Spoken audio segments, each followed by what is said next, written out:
Obrigado, pastor Antônio, irmãos. É uma alegria muito grande estar aqui nessa noite, nessa primeira conferência missionária. E como disse o pastor Antônio, seguramente a primeira de muitas outras, porque a gente sabe que essa obra ela está no coração de Deus. Amém? Estou muito feliz de estar aqui, um culto muito abençoado, uma festa muito linda. A nossa igreja, eu tenho 21 anos de ministério na Igreja Batista Central de Anápolis. E quando nós iniciamos o nosso ministério ali, a nossa igreja, eu falo isso, é para a glória de Deus, toda a glória é dele, né? A nossa igreja, ela não tinha praticamente nenhuma participação na obra missionária, no sustento de missionários. Mas tinha ali dentro da igreja um grupo de irmãos, alguns poucos irmãos, que o coração era ardente pela obra missionária. Eles tinham um ardor no coração, eram pessoas muito simples, nenhum deles tinha formação teológica, mas eles entendiam o plano de Deus e o propósito de Deus, que era a obra missionária. E aqueles irmãos, aquelas irmãs, aquele afã, aquele desejo de ver a obra missionária prosperar na vida da igreja, e com muita dificuldade, com muita luta, né? Às vezes deixados em segundo plano, mas nunca esmorecidos, continuaram orando. E quando nós iniciamos ali o ministério, eu passei 4 anos num seminário de missionários escoceses em Belo Horizonte, e por incrível que pareça, eu aprendi muita teologia pastoral, mas não aprendi praticamente nada sobre a obra missionária. Era uma pergunta que eu sempre me fazia: como é que eu estava num seminário de missionários que formaram aquele seminário aqui no Brasil e eles não me ensinaram sobre a obra missionária? Aí, com o tempo, eu fui lendo mais e entendendo, e acho que eu entendi a razão deles não nos ensinarem. É porque eles achavam que a gente não tinha capacidade de fazer a obra missionária. Se nós recebíamos missionários, como é que nós poderíamos preparar e enviar missionários, né? Mas era uma visão distorcida, porque a obra missionária ela é de Deus e ela está no coração de Deus, né? A primeira experiência que eu tive, então, com a obra missionária foi no ano de 1995. Eu ainda não era o pastor da Igreja Batista Central de Anápolis. Eu fazia parte da liderança da igreja. No ano de 1995, e Asas do Socorro, a missão Asas de Socorro, ela tinha um trabalho na região Calunga, que fica no norte de Goiás, divisa com Tocantins, no Vale do Paraná. A região Calunga é uma região quilombola, é um quilombo de descendentes de escravos que fugiram dos seus senhores do sul da Bahia, dos engenhos, e se esconderam ali no meio daquelas montanhas. Em 95, não chegava de carro ali. Só de jumento, burro, de pé, ou com aviãozinho de asa de socorro, em pistas abertas no meio das montanhas, aquelas pistas curtas. E a Asa de Socorro convidou a nossa igreja, falou: gente, vamos fazer um avanço evangelístico lá na região Calunga. E eu me lembro como se fosse hoje, em 1995, o valor que caberia à igreja para custo de combustível, eles dariam o avião, dariam o piloto, dariam a logística, e nós daríamos os recursos para o combustível do avião e mandaríamos os missionários, os evangelistas da igreja. E aí os irmãos receberam aquele convite, chegaram no pastor, o pastor falou: olha, nós não temos recurso, a igreja não tem dinheiro agora, e realmente não tinha. As nossas ofertas que eram levantadas no domingo de manhã eram em torno de R$ 150, para os irmãos terem uma ideia. E o valor daquela parceria era de R$ 2.850. E eu, percebendo ali a mão de Deus, a graça de Deus e a oportunidade que aquilo seria para nós, para a nossa igreja, eu cheguei para o pastor e falei: pastor, o senhor me dá 10 minutos para eu falar com a igreja sobre esse desafio? Ele falou: 10 minutos eu te dou. Eu falei: tá bom, é suficiente para Deus fazer a obra. E eu cheguei e compartilhei com os irmãos a história do pai das missões modernas, Guilherme Carey, que Deus despertou o coração dele para evangelizar e alcançar os povos não alcançados. Ele era um sapateiro, os irmãos conhecem a história, e ficou tão incendiado pelo Espírito Santo em relação à obra missionária, que ali na sapataria ele fez um mapa mundi de couro. E na Inglaterra, todas as vezes que chegavam os navios mercantes das Índias Orientais, das Índias Ocidentais, do comércio, do Império Britânico, ele ia até aqueles navios, perguntava aos comandantes ali do navio a situação daqueles povos em relação ao Evangelho. E com as suas taxinhas de sapateiro, ele ia pregando no mapa mundi os países onde não tinha ainda a presença do Evangelho, de pessoas que precisavam ser alcançadas. E tomado daquele espírito e orando, até que Deus mesmo o chamou e resolveu enviá-lo. Ele reuniu o conselho da igreja, que é o caminho acertado, e disse para aquele conselho: olha, a Índia precisa ser alcançada. O Evangelho precisa chegar para os indianos. E não tem presença evangélica lá. Deus está me chamando para ir. Eu estou disposto a descer no fundo do poço, mas eu preciso de alguém que segure a corda. Vocês segurarão a corda para eu descer no fundo do poço? Sabem qual foi a resposta do conselho da igreja? Alguém sabe? Jovem, se Deus quiser salvar os pagãos, Ele o fará, sem a sua e sem a nossa ajuda. Imagina, o conselho da igreja, o presbitério da igreja, numa indiferença, numa dureza, numa incredulidade sem precedentes. Mas ele, tomado de muita coragem, né, rompeu com as suas dificuldades, foi embora para a Índia, a mulher adoeceu, ficou louca. O primeiro trabalho de tradução pegou fogo, queimaram-se manuscritos de anos de trabalho, mas ele perseverou. E a Bíblia que eles têm hoje traduzida ali, várias porções de tradução da Bíblia, é trabalho do Guilherme Carey, em meio a muitas lutas e muitas dificuldades. E naquela manhã eu disse para os irmãos: olha, Deus está nos desafiando. Nós temos irmãos aqui que estão dispostos a descer no fundo do poço, mas é preciso que alguém segure a corda. E segurar a corda significa hoje R$ 2.850 para eles irem evangelizarem ali na região Calunga, no vão do Moleque, numa festa idólatra, pagã, que vai acontecer lá, de um catolicismo popular, e eles vão estar ali pregando o Evangelho. E nós precisamos, irmãos, participar dessa obra que Deus está nos chamando. Irmãos, uma igreja que levantava R$ 150 de oferta no domingo, naquele domingo nós levantamos os R$ 2.850 para aquela viagem. E todos nós ficamos boquiabertos, porque era um milagre. Deus fez alguma coisa de extraordinária ali.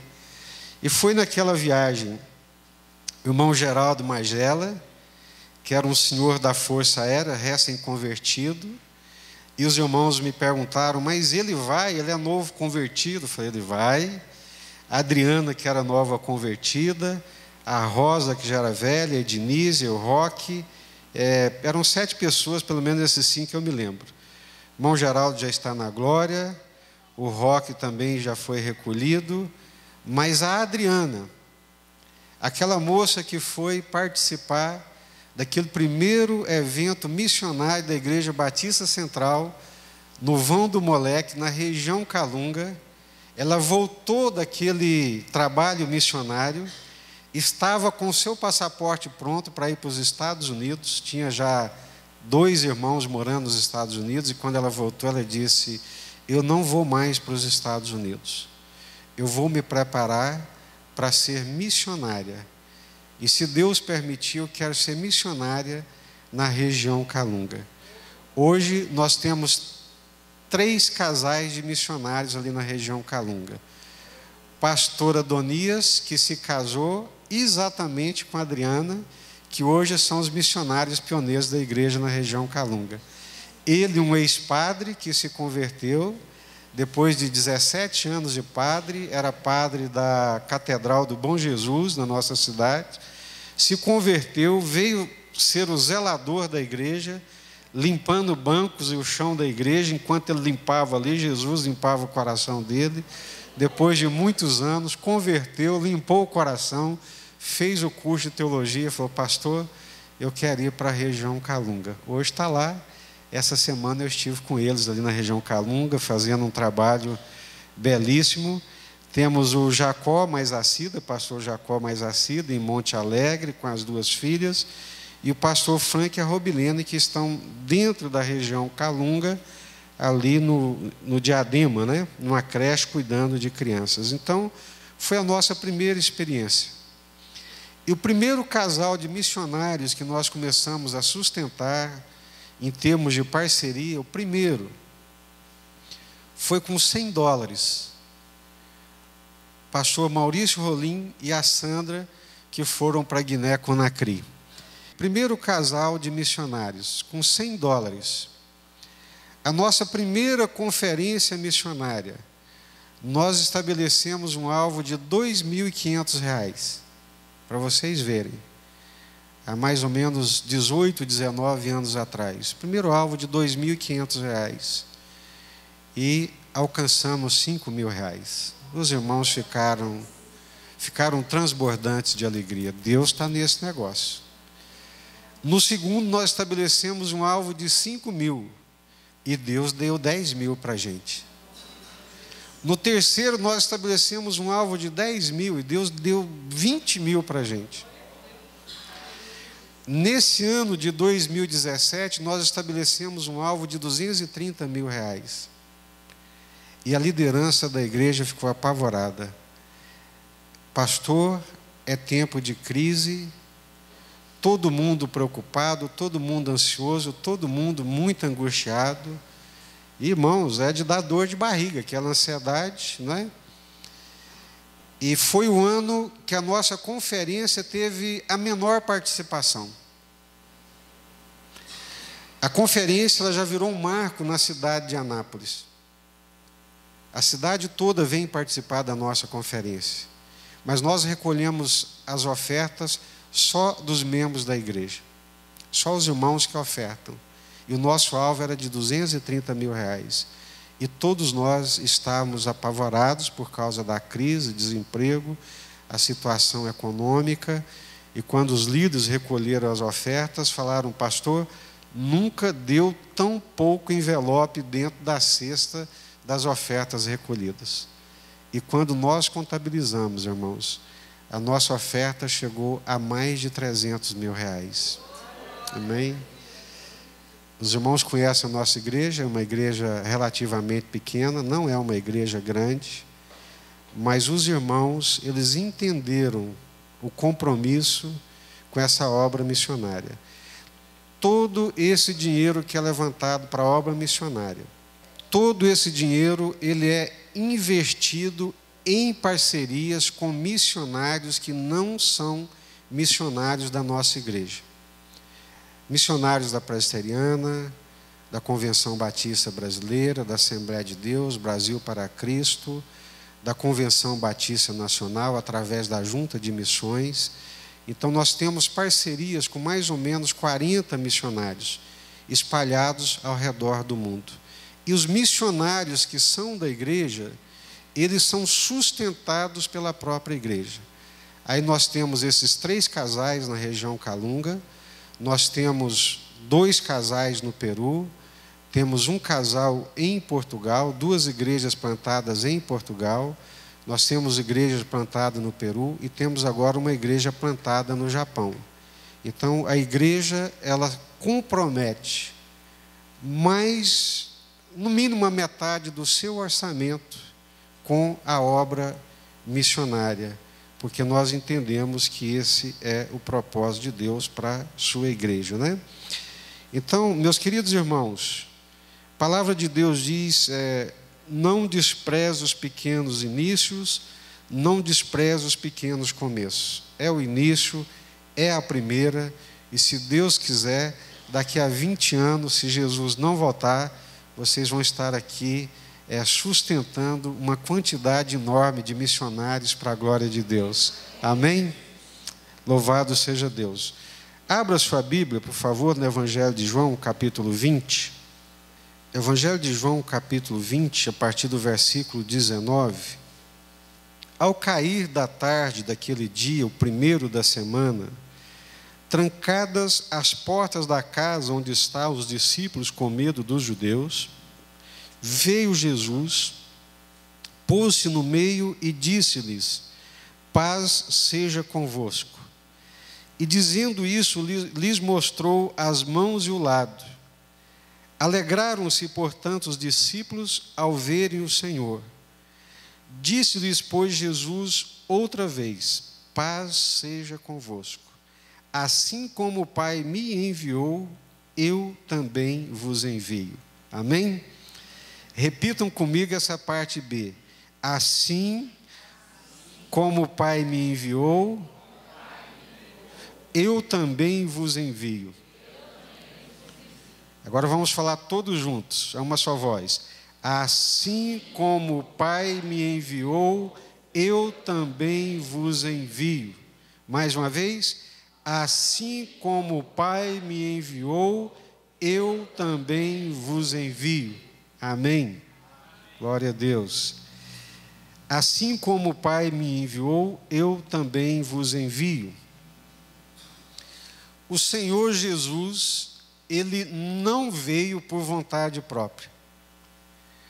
O Senhor Jesus veio a este mundo imbuído de uma missão que é a missão do Pai e enviado pelo Pai. E o Senhor Jesus levou essa missão de Deus tão a sério, que um dia, caminhando ali em direção a Galiléia, e que eles param ali em Samaria, no meio do caminho, já à tarde, com muita fome, os discípulos saem para comprar comida, e quando os discípulos voltam com a comida, eles insistem com Jesus para poder comer. Mestre, come. Come, mestre. O Senhor estava com fome, todos estávamos com fome. E Jesus lhes disse: uma comida eu tenho para comer, que é fazer a vontade do Pai que me enviou. Uma comida eu tenho para comer, que é fazer a vontade do Pai que me enviou.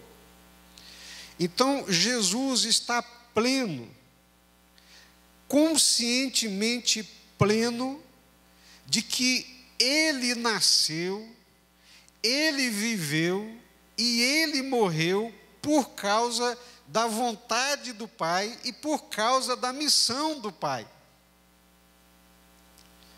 Jesus levou tão a sério essa incumbência do Pai, essa missão recebida da parte do Pai, que Jesus nasce por causa dessa missão, vive nessa missão e morre por causa dela.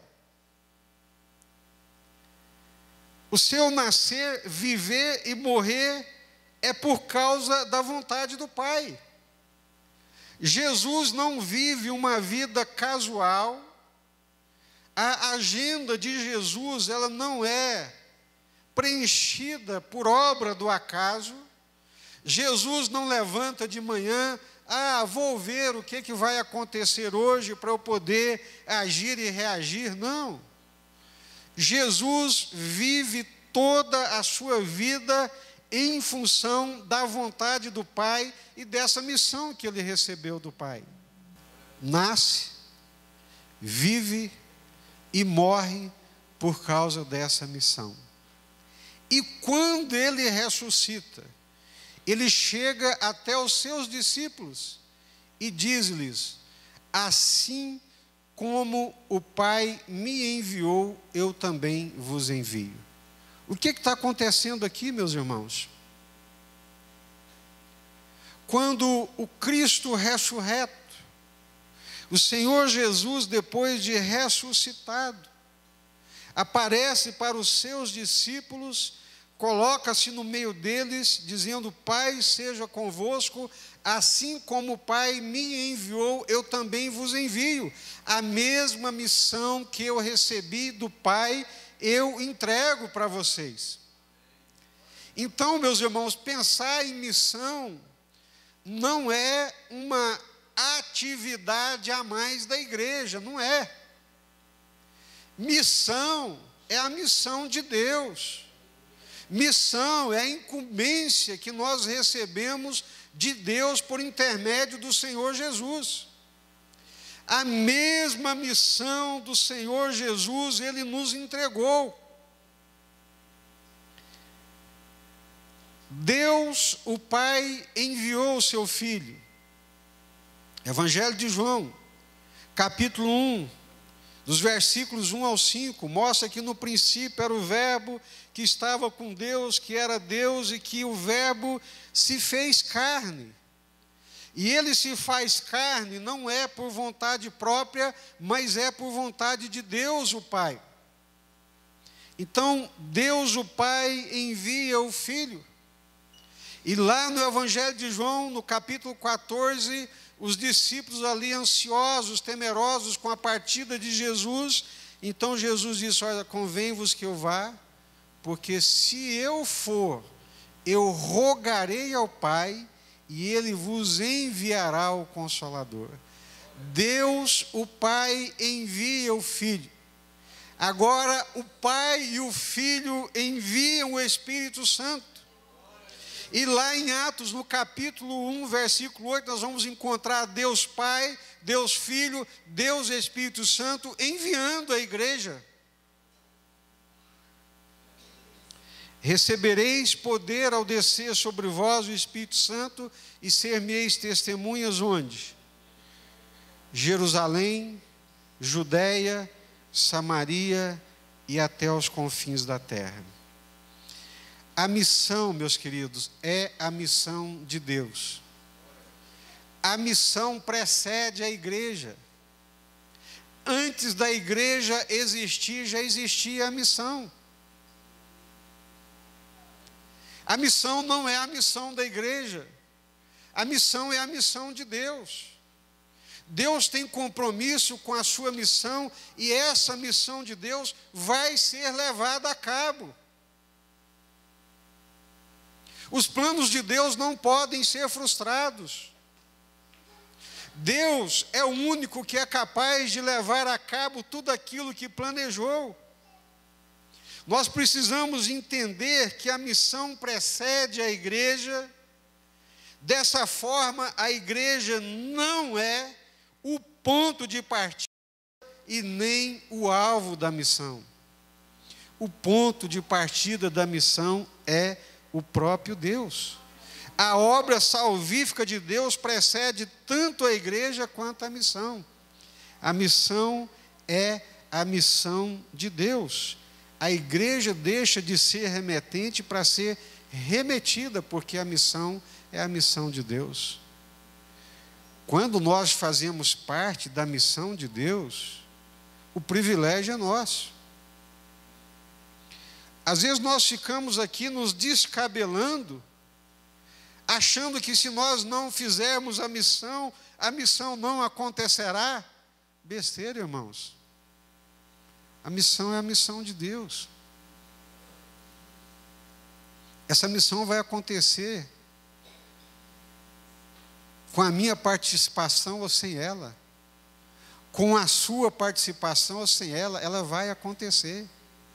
Agora, entender que é a missão de Deus, entender que Deus me dá a oportunidade de participar dela, aí é a glória. E eu não quero ficar de fora disso de forma alguma. Se é a missão de Deus, se Deus confiou essa missão a Jesus, e se Jesus nos confia essa missão, assim como o Pai, da mesma forma como o Pai me enviou, eu também vos envio, com a mesma autoridade, com o mesmo propósito, com o mesmo entendimento, com a mesma convicção. É a missão de Deus. Eu me lembro nessa hora de Esther, os judeus estavam debaixo de uma sentença de morte. Amã havia feito um plano de destruição do povo de Deus, e de um modo divino, numa santa e divina conspiração, a Vasti é destituída do trono, apregou-se uma chamada para uma nova rainha, e lá vai Esther, que é de um povo excluído, que é o povo judeu, entra na fila, vai passando nas peneiras de seleção, e de repente ela chega à posição de rainha. E o seu tio Mardoqueu diz: Esther, você, minha filha, chegou a essa posição por causa da missão de Deus. Deus tem uma missão para você. Deus tem uma missão para a sua vida, Esther. Chega-te diante do rei, intercede pelo povo de Deus, para Deus livrar o seu povo. Ou você acha, Esther, que foi a sua beleza que te elevou à condição de rainha? Você está doida? Você esqueceu quem você é? Você esqueceu de onde você saiu? Foi Deus quem te colocou nessa posição. Agora, saiba de uma coisa: com você ou sem você, Deus vai livrar o povo dele. Agora, minha filha, você tem um grande privilégio de ser um instrumento de Deus, da missão de Deus, nas mãos de Deus, para cumprir a sua missão e o seu propósito. E Esther entendeu. Ore por mim, jejue por mim, eu vou adiante do rei. Se eu morrer, morri. Se ele me atender, atendida serei, e farei ali a minha intercessão. Nós precisamos compreender a missão dessa perspectiva. A missão é a missão de Deus, e a igreja é um instrumento de Deus para o cumprimento dessa missão. Participar da missão é participar do movimento de amor de Deus para com as pessoas, visto que Deus é uma fonte de amor que envia. Nessa perspectiva, todos nós somos missionários. Todos nós. Todo discípulo de Jesus, verdadeiramente discípulo de Jesus, é chamado para ser um missionário. Assim como o Pai me enviou, eu também vos envio. Aqui em Rio Verde, onde Deus nos colocar, seja no comércio, seja numa atividade de profissional liberal, você faz parte da missão de Deus, enviado por Deus, como instrumento de Deus para o resgate de pessoas perdidas.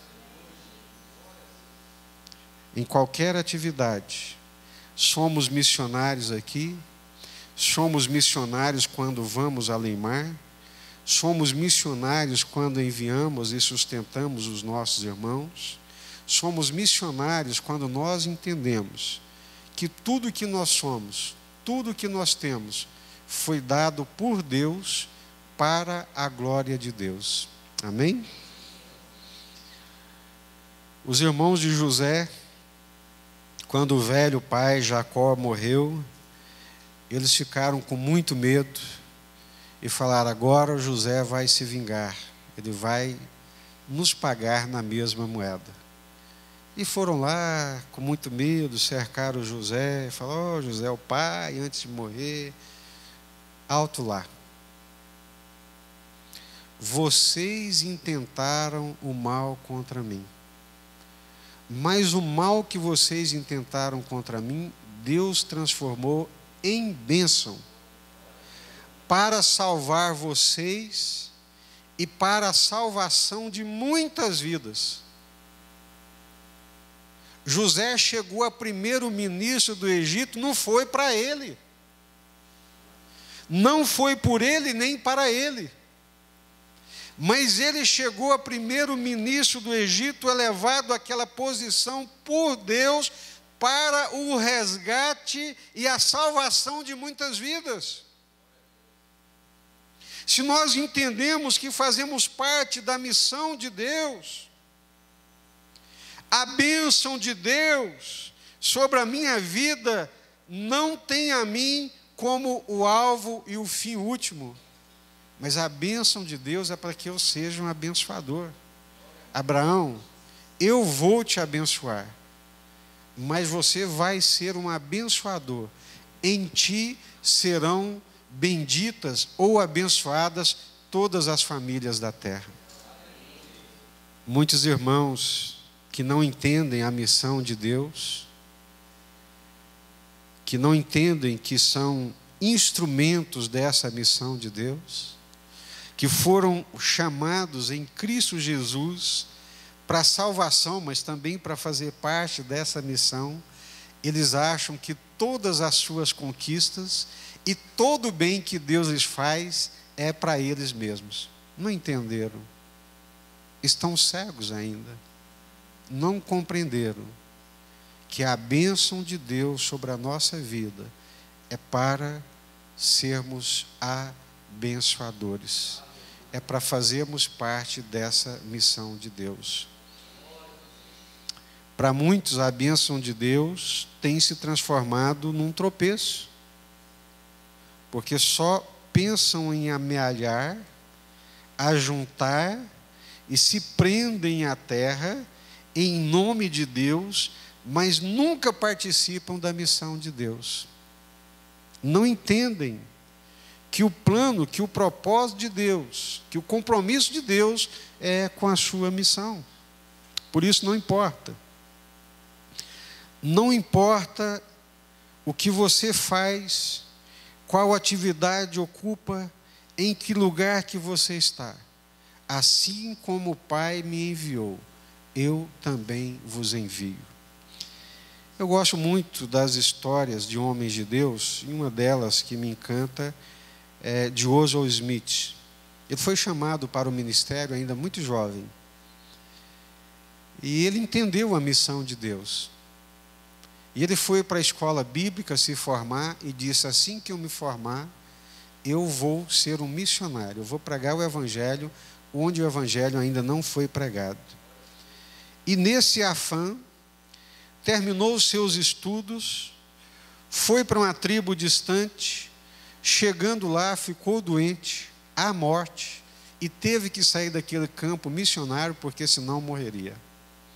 Voltou para o seu país, o Canadá, tratou-se, recuperou a sua saúde, e falou: Deus, agora eu estou pronto. E voltou novamente para o campo missionário, chegando lá, adoeceu novamente e quase morreu. Teve que ser retirado do campo às pressas para não morrer. E quando ele chegou novamente no Canadá, ele disse: Senhor, se o Senhor não quer que eu vá, então o Senhor quer que eu envie. Eu não vou, mas eu vou enviar. Está lá em Toronto, um irmão da nossa igreja visitou lá agora, a Igreja do Povo em Toronto. Na década de 80, no início da década de 80, aquela igreja levantava em oferta missionária mais de $1 milhão, há quase 40 anos atrás, para o sustento de mais ou menos 800 missionários ao redor do mundo. Uma igreja simples, banco de madeira, buracos no teto, mas uma igreja que entendeu: ou eu vou, ou eu envio. Eu sou participante da missão de Deus. Aqui eu sou um missionário. Eu tenho um compromisso com a missão. Lá eu sou um missionário. Se eu não vou, eu vou segurar a corda para aqueles que vão e vão descer no fundo do poço. Eu me lembro, os irmãos mostraram aqui o vídeo da João Paulo, mais amanhã. A nossa igreja é parceira deles, no sustento deles, ali no Peru. E eu me lembro da dificuldade deles para ir para o campo missionário. Ela é membro de uma igreja de mais de 5.000 membros. Uma igreja que tem um templo de mais de 8.000 metros quadrados de construção.